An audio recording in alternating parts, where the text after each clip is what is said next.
Goblins are one of the classic creatures of fantasy, occurring in Greek mythology, Norse mythology, and really coming into the goblin that we know today in European folklore. Back then, goblin was a sort of all-inclusive term for all sorts of little trickster creatures, like fairies, you had gnomes, redcaps, were all kind of covered under the same roof as goblin. In Dungeons & Dragons, there's something of a cliche, like, low-level monster that you can send your adventurers to go get whenever you just need an excuse for, like, what's a creature that just came out and stole some stuff from a nearby village? Cool, yeah, go get the goblins. Whenever players play goblins, there's a little bit of a leeway for them, right? Because usually whenever you're rolling up, like, let's say a tiefling rogue and you're like, I'm gonna cause a little bit of chaos, it's like, oh god, you're playing with this wang rod. But like, whenever you play a goblin, it's like almost expected that you're gonna be, you know, up to some shit. You can see a lot of it in Critical Role, how Sam plays Nott, how Nott will just almost, for no reason, suddenly turn her crossbow with the party, and it's like, it's a big gag. Whereas like, if that's, you know, another character in the party, it's suddenly a high moment of tension where it's like, oh, whoa, what's going on? So the Goblin race comes to us in Volo's Guide to Everything, so let's go over into D&D Beyond and check out the Goblin. So Goblin, starting out, ability score increase, your dexterity score increases by 2, and your constitution score increases by 1. As you can see, I've given that purple. I feel like that is an incredible ability score increase to have on a race. Dexterity is just factored into so many things. You're talking initiative, dex saves, which are one of the most common saves against spells, against traps. You got stealth, you got sleight of hand, there's your armor class. I mean, dexterity factors into so many things that getting a boost to it with your ability score increase is significant. And then constitution, I mean, it's another strong save, factors into your hit points. I mean, yeah, it's fantastic. Moving on to what's the mechanically important stuff. So, size.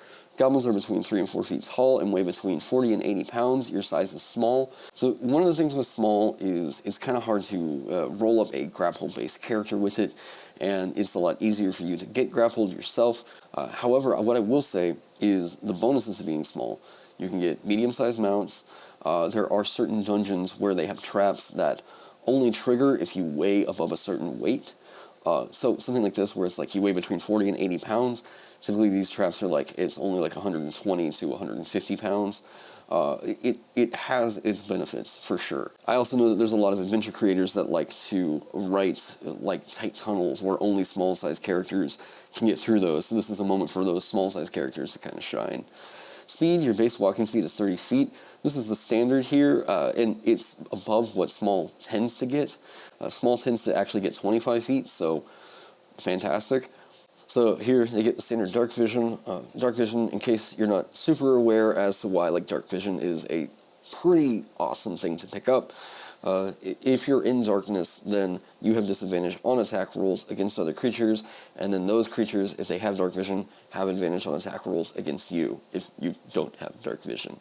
So it's one of the big reasons why torches are so big for humans at early levels, and picking up the light cantrip is pretty nice. If you want to make earlier levels more challenging, really try to keep track of who actually has dark vision in your parties and how are they actually, you know, helping out the people that don't have it. So with Fury of the Small, why I think this is so good, Fury of the Small starts out significantly weak, right? You're only getting like 1 damage, 2 damage, something like that.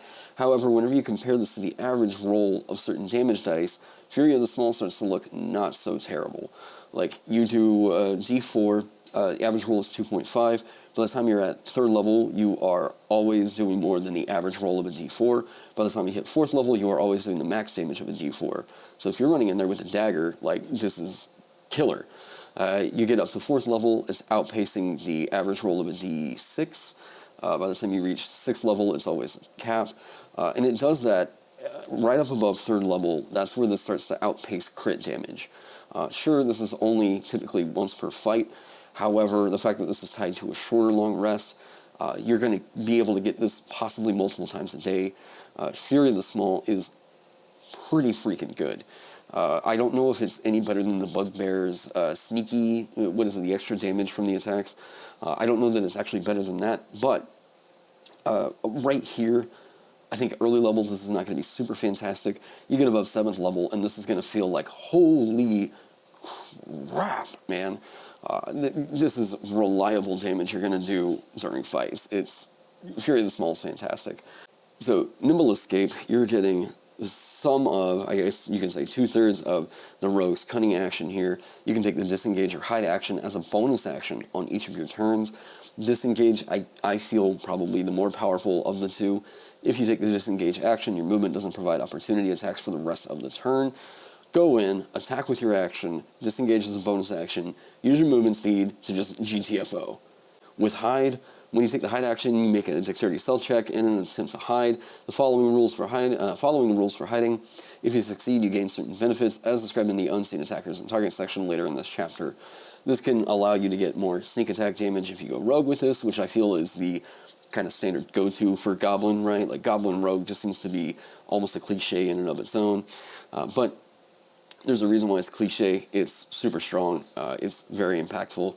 And let's get into my race and synergy analysis table. So over here in my race and class synergy analysis table, the Detect Balance guys have given Goblin a 26. I would likely agree with that. The features that they get aren't universally like super versatile and strong, but they do have their spots where they definitely shine. Their ability score improvements being super complementary to almost every build, that makes them a fantastic race. So Goblin Artificer, I've given it an A+. There are certain builds where you do ranged weapon attacks with the Goblin, use it with your dex instead of your intelligence.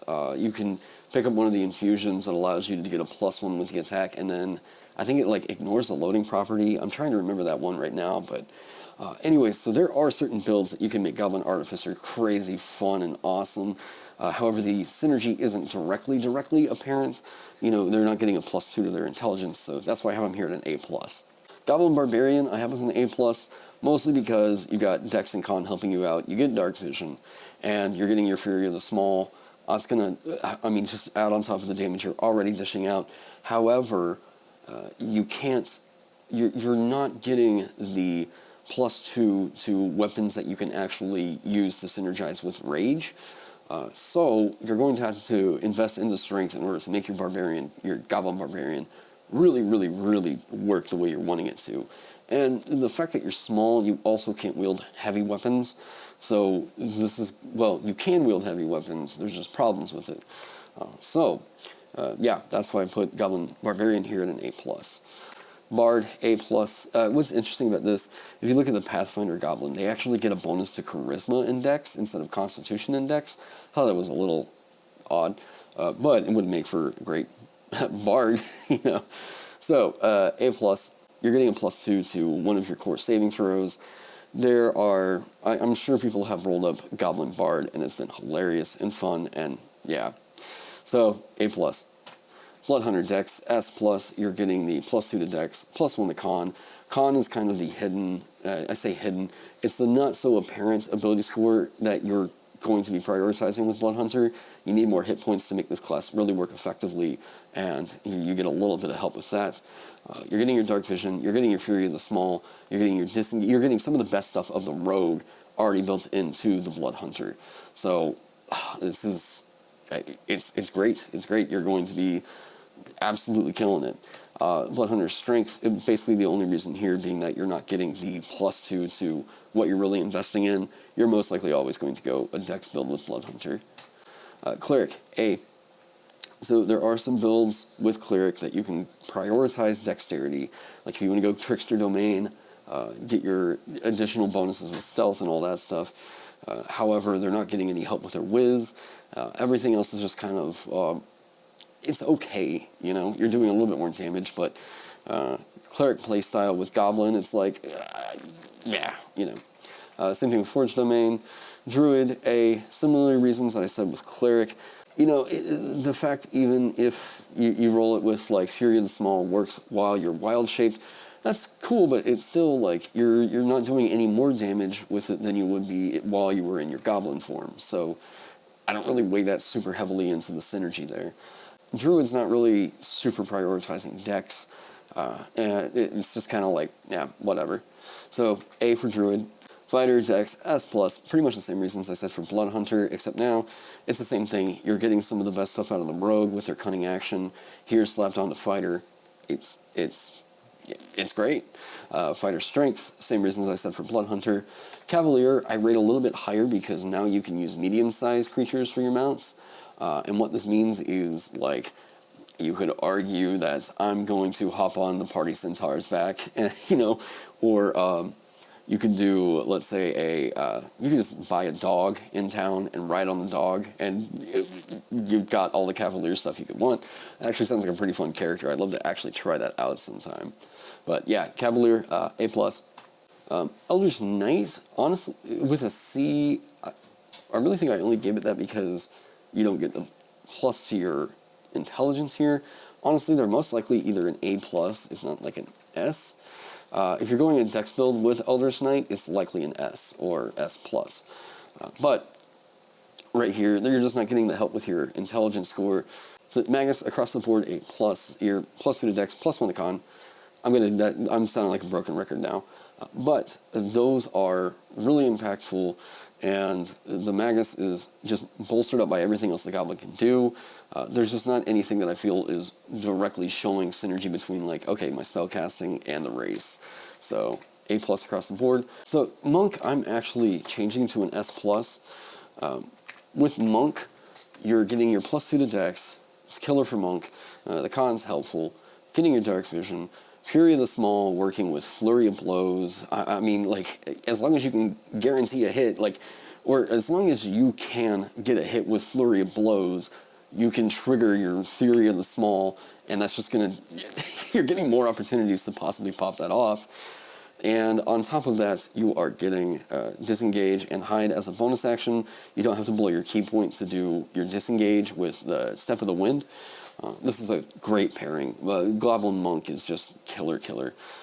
Mystic, I'm going to remove this, although I might consider including my Mystic into this pool here. But B, I would totally understand that. There's just nothing really helping out the pairing. Goblin Paladin, B, people have really tried to make Paladin dex builds work. They're just straight up not as effective as a Paladin strength build is going to be. It's just, this game is not really designed to really allow for dex build Paladin at the moment, you know. That could change. There could be a subclass come out that makes this a crazy killer combo. But as of right now, from what we've seen, Paladin, Goblin, B. Although I do think the idea of a Paladin Goblin villain is hilarious, and I'd love to roll something like that up. Pugilist, A+. Again, super helpful. You are the pairing is almost as good as Monk. However, Pugilist is a strength-based class. Everything is helping it out. You're just not getting the +2 to strength that would make this insanely good. So Ranger Dex, I go an S+, especially with Ranger Beastmaster. Because you were a small-sized creature, you can actually ride on your animal companion now. That's killer. And they're just, again, it's like I'm going to sound like I'm repeating myself here, but you're getting some of the best stuff out of Rogue with the Cunning action, built in, no multi-class required, killer. Ranger Strength B, more so for Ranger than Fighter. I think this is a little bit more detrimental because if you're going with a strength-based build, you need at least like strength or wisdom prioritized. Since Goblin's getting neither of those, it's honestly just more effective to roll a dex-based Ranger with Goblin than it would be to do a strength one. So Rogue, this is probably my favorite pairing. Of course, it's S+ across the board. Goblin Rogue is just such a match made in heaven, honestly. Your Fury of the Small damage going off. You already have some of the Rogue stuff built into the race that you're getting up until you get your Cunning action. So even though there's a redundancy later on, you don't feel like you're quite missing out on it, you know, at early levels. Your Fury of the Small is eventually just going to stack on top of the crazy damage you're already doing with Rogue. So this pairing, of course, across the board, S+. I think the only time I might put it at an S is just for Swashbuckler, but quite honestly, like, whatever. Scholar, Sorcerer, Warlock, Wizard, all across the board we have Bs. Scholar is prioritizing intelligence. The Scholar is a roleplay heavy utilitarian support kind of class. And Goblin just is like, I want to get in there, stab or shoot things, and get out. The archetype is just, again, it's just not really helpful there. Sorcerer, Warlock, and Wizard. You get your bonus to your constitution, so that's why these are all at a B. You get your bonus to dexterity, so at least your armor class isn't going to be quite as bad. Of course, you get your Fury of the Small, works with any of the cantrips you're going to be casting, and yeah, it's okay. I'm sure that there are builds to make Goblin, Wizard, or Sorcerer, or Warlock super crazy killer. I think especially if you do like a Wizard, like Arcane Trickster multi-class, that'd be a lot of fun. Actually, I'd love to see like Arcane Trickster multi-class with like Artificer, get the bonus damage from the Magical Infusion, the Arcane Infusion, and just, oh man, there's some fun to be had like in multi-classing with Goblin, I feel like. So with Goblin, of course, Dex build is the first thing that comes to mind, and of course they shine really heavily in those builds. I think Rogue is the one class in particular where they truly come to light, and just, oh man, they are just agents of chaos. I love this race. I would honestly love to see more people playing Goblins in my campaigns. I just think they're hilarious. If you want to see a great Goblin character, seriously, you just need to go check out Critical Role. Sam Riegel is killing it as not. So that's going to be it for the Goblin on this one, guys. If you have any questions, comments, leave them down in the comment section below. What do you guys think of Goblin? Have you ever had a Goblin character? Let me know about it. I've heard some really fun stories from my viewers so far. So, guys, do all the YouTube things. Like, comment, subscribe. I hope you guys are staying safe, staying healthy, and I hope to see you in the next one.